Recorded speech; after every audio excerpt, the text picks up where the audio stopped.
tudo bem? Sempre uma alegria estar com vocês, iniciando o nosso curso. Hoje a nossa aula tem o número 117. A fé transporta montanhas. Está aqui as flores, olha, bonitas, né? Aqui do jardim daqui de casa.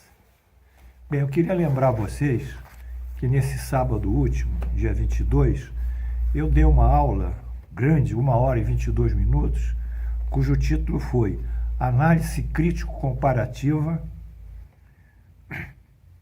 Kardecista e dos Evangelhos de Jesus, com o livro Brasil, Coração do Mundo, Pátria do Evangelho, de autoria espiritual de Humberto de Campos e psicografia de Chico Xavier. Eu peço para vocês estudarem esse ponto, porque esse livro foi aproveitado, o seu texto, de um romancista para um projeto de poder institucional no Brasil, federando o movimento espírita a uma única instituição, e ela hoje que comanda o movimento espírita em todos os estados. É uma coisa muito grave. Eu tive muito privilégio de poder expor essas verdades e calcá-las em referências bibliográficas, fatos positivos, cruzamentos com os textos da codificação espírita e cruzamento com os textos dos Evangelhos de Jesus, privilegiadamente Lucas e João. Então não percam isso. Nós já temos desde sábado 1.800 visualizações e hoje estamos apenas na segunda-feira.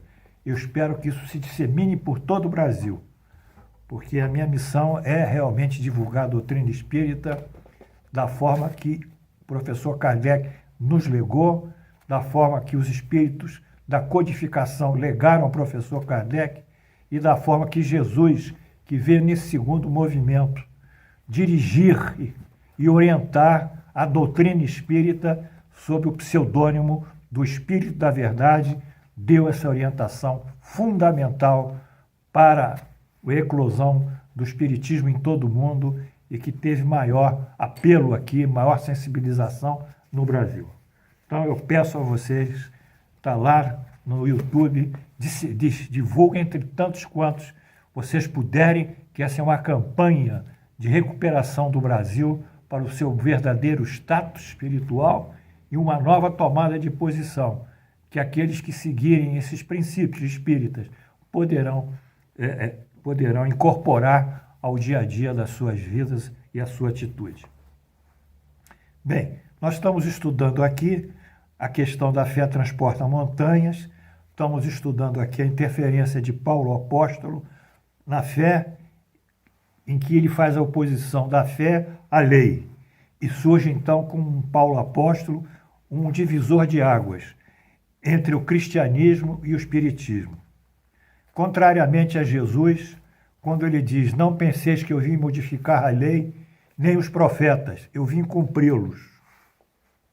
Ou seja, Jesus respeitou o sentido mais puro da lei, que é o sentido divino. E aqueles eventos legados pelos profetas, né, que deu consistência e aduziu ainda, passarão a terra e não passarão a terra, nem passarão o céu, até que o último iota, até o último ponto, seja integralmente cumprida a lei.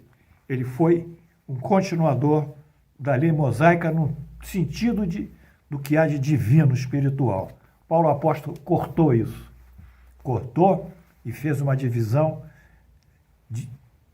desestruturando o passado mosaico, desestruturando a lei por uma oposição à fé. Isso nós veremos aqui. Mas já estamos vendo aos poucos, porque no primeiro bloco foi a lei e o mosaísmo. Estudamos aqui. No segundo, o advento de Jesus e a sua relação com o mosaísmo, no sentido de Jesus seguir o disposto por Moisés. No terceiro bloco, a construção do amor ao próximo e o judaísmo, mostrando que no judaísmo o amor ao próximo também é caridade, como também é caridade em Jesus. Um, dois, três, quatro.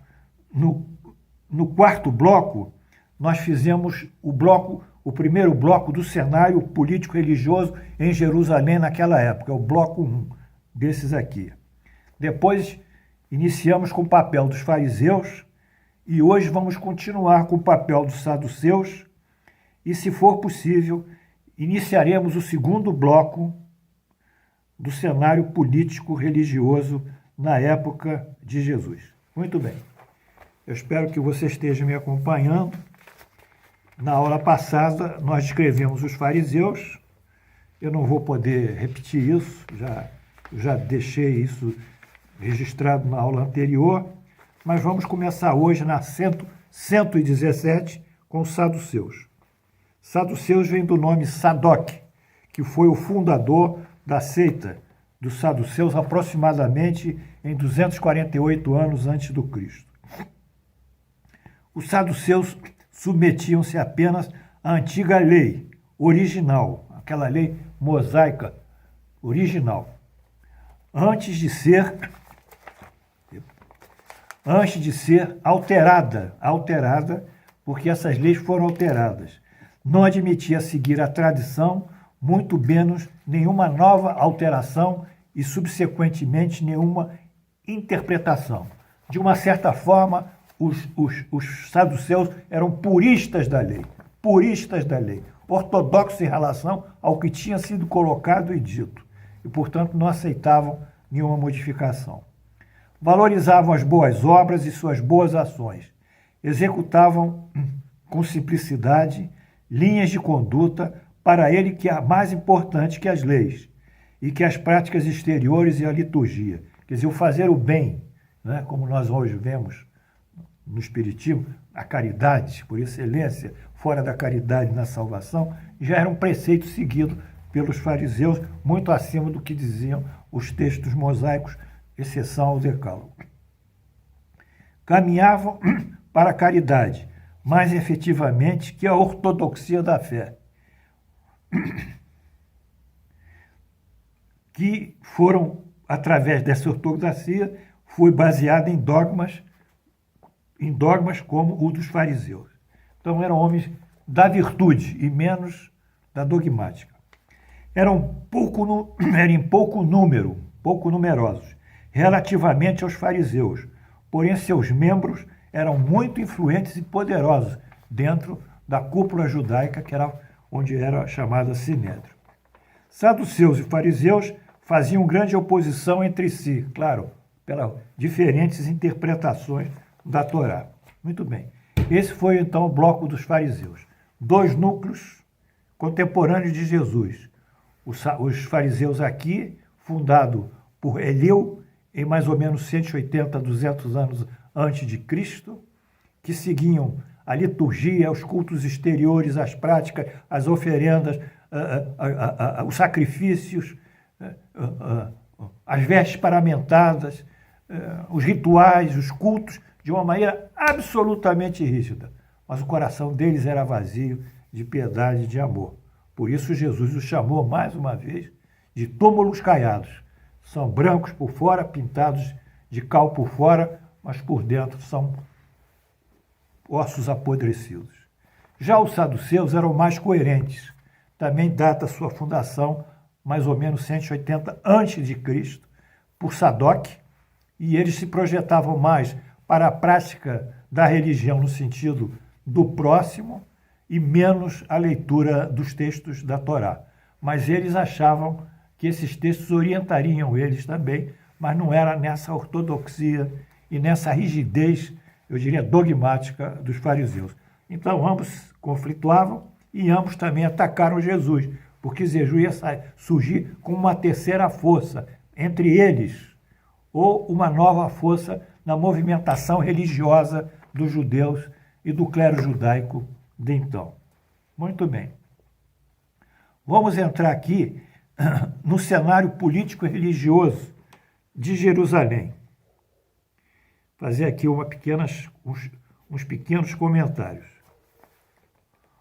Os judeus se viam obrigados a seguir a lei que sofreu inúmeras e sucessivas e recorrentes modificações em seu texto. Então, eles iam seguir essa lei, que já tinha sentido diversas emendas, a semelhança mais tarde, não é? Ou como o catolicismo fez, através de diversas correções, já que os evangelhos originais foram queimados, né, pelo mando do Papa, e reescrito um único evangelho por São Jerônimo, que fez os 4 evangelhos sinópticos, porque tratam do mesmo tema. Foi São Jerônimo que escreveu, isso foi submetido ao Papa, a concílios, foi aprovado, foi dado como bom. Então, houve diversas alterações nos textos bíblicos por esses indivíduos, não só os escribas que copiaram os originais evangélicos, os originais, um escriba por outro, era uma coisa manual, suscetível de incorreções, como também foram queimados. E através desse Papa, que eu me esqueci o nome, ele mandou queimar todos os evangelhos e só ficar apenas com os evangelhos escritos por São Jerônimo. Então, aqui os saduceus, os judeus também, tinham sofrido essas alterações. Na igreja, essas alterações se decorreram pelo Concílio de Nicéia, nos anos 553. Foi uma coisa muito confusa nesse concílio de Nicéia pelo imperador Constantino. Esse concílio ele investiu Jesus como Deus, quer dizer, considerou Deus. Jesus é ora na teologia católica, ora é Deus e ora o Filho. Ele tem as duas posturas naturais, né? E fugindo a uma lógica da própria evolução que o Espiritismo propõe e da própria criação. Mas esses concílios sofreram diversas alterações. Outras alterações desses concílios foi que até então a reencarnação era aceita pela Igreja. Nós vimos aqui numa aula sobre a reencarnação, sobre o renascimento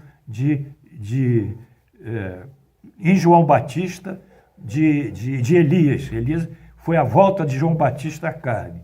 E vimos isso diversas vezes, mas a Igreja cortou e não abonou mais a reencarnação e, com isso, fez o seu próprio dogma. Bem, nós estamos vendo, então, por isso, e aqui pelos judeus da época, como essas coisas são manipuladas. E nós temos que ter só o bom senso. Allan Kardec, quando escreveu aqui o nosso livro, o Evangelho segundo o Espiritismo, ele foi claro: eu só estou me atendo aqui aos ensinamentos morais de Jesus. E esses ensinamentos morais são comuns a toda a humanidade, porque todos praticam bem, todos querem praticar a justiça, todos querem praticar o perdão, todos querem praticar a humildade, todos querem praticar a caridade, seja a religião que for. São os ensinamentos universais, porque o caráter moral do bem é universal. Eu não me ative, diz Allan Kardec, aos atos comuns da vida de Jesus, aos milagres de Jesus, às predições de Jesus e muito menos às palavras de Jesus que a Igreja tomou como dogma. Não me considero isso. Então, por isso que foi publicado esse livro. Bom, então, dentro desse contexto, nós estamos vendo que houve todas essas modificações. Os valores morais primitivamente consignados por Moisés só eram validados quando servisse ao poder sacerdotal. Mais uma manobra, quer dizer, a religião a serviço de um projeto de poder. 3. A religião era multifacetária, apresentava caráter religioso, civil, penal, agrário, comercial. Ou seja, essa religião, a lei, que ficava apenas contida no início, no Decálogo, que é essa lei divina, e algumas outras leis que são adstritas à moral do homem, que são de caráter divino, elas se estenderam por uma legislação civil, por uma legislação tributária, por uma legislação comercial, por uma legislação agrária e outras. Enfim, ela se tornou um grande código judicial que abrange todas as necessidades de convivência daquele povo na área social e de convivência daquele povo com o Estado, que era representado pelo clero. Então, o clero era o Estado, a convivência do cidadão com o Estado, com o clero, e do clero com o cidadão e dos cidadãos entre si. Então é por isso que nós dizemos aqui que ela era multifacetária. Todo esse acervo judicial apoiavam e fortaleciam o poder religioso para formar sistema de governo denominado teocracia. E como era gerido por sacerdote, teocracia sacerdotal. Então, o regime de governo era uma teocracia sacerdotal. Teocracia vem do grego theon, Deus, e kratos também do grego poder. É um sistema de governo em que os sacerdotes atuam em nome de Deus. Eles se dizem prepostos de Deus, intérpretes de Deus, e com os quais eles dizem, a eles, Deus conferiu autoridade. Então, o sumo sacerdote corresponderia hoje ao Papa da Igreja Católica. Exatamente isso, sem alterações. Era o sumo sacerdote que era o representante de Deus e a figura mais elevada no mundo, na época do Cristo. E esses sacerdotes formavam, portanto, essa força religiosa que impunha um poder que era chamado Theon, Deus, Kratos, poder, representando o Deus, eles que representavam, e como representantes de Deus, eles davam as determinações da sua maior conveniência. Bem, isso foi o nosso ponto de hoje. Eu espero que vocês tenham ido comigo e vendo que a história é uma belíssima história da religião. O Espiritismo nos ensina isso maravilhosamente bem. Nós não vamos ficar só pensando em dar passe aqui, pode dar passe, bebe, tomar água codificada, vai tomar água codificada, vai ler uns evangéliozinhos antes da religião, da reunião espírita, ler os seus evangéliozinhos, mas nós vamos pensar grande. Grande no sentido não de nós sermos orgulhosos, de termos pretensões, nada disso. Vamos pensar grande no sentido de nós buscarmos a verdade maior. E essa história que preludia o cristianismo, já que existe o judaísmo e o cristianismo, a tradição judaica cristã, são dois irmãos gêmeos, que foram separados inicialmente por Paulo apóstolo. Esse aí trará grandes verdades. E como o ponto hoje é da fé, estamos trabalhando a fé, nós lá na frente veremos o final que Paulo apóstolo deu para a fé. Portanto, era isso. Mais uma vez, muito obrigado. Não se esqueçam daquela aula de sábado. O estudo crítico comparativo